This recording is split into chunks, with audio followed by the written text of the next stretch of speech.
We've had a lot of guys walk in here who are enormous men, 120, 130 kilograms. They see a pull-up bar and they just think there's absolutely no way I'm ever going to be doing one of those. Yet in a week and a half, a lot of them are nailing out 3 sets of 5 or 6 repetitions. That's not to say that they're doing it on their own.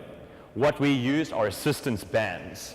The same band that I previously used in that shoulder stretch, we're going to use on these bars. Again, if your gym doesn't have one of these, you need to be asking yourself how you're ever going to progress in one of the most important base strength exercises in the world.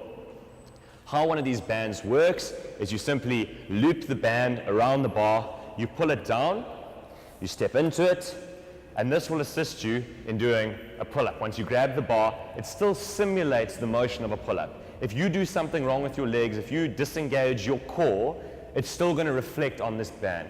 This is not like those machines you see at the more commercial gyms where there's weight just pushing you up and down.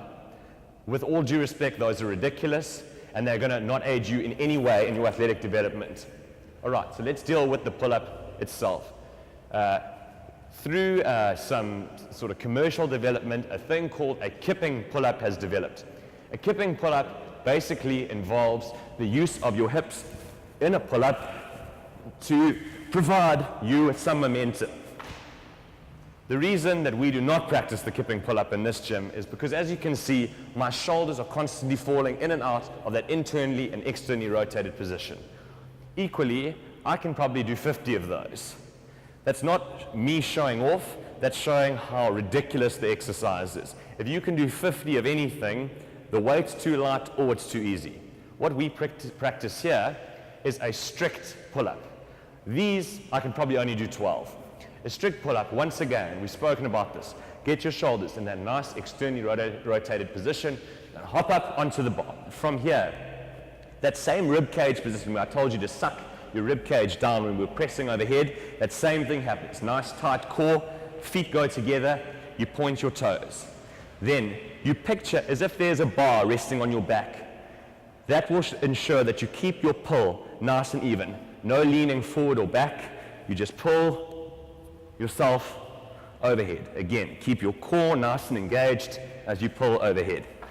One other thing, just to deal with quickly, is that a lot of people think that only when your chin goes over the bar does a pull-up count. Again, that might apply in some competitions. This is not a competition. We want to develop your base strength. You pull as high as you can pull.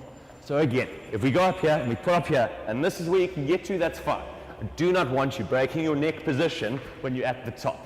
There's absolutely no muscle development or muscle growth by breaking your neck. Keep your head nice and level in that neutral position and a nice even pull. This will develop your lats and your shoulders as well as your cardiovascular system far better than any other type of pull-up is able to.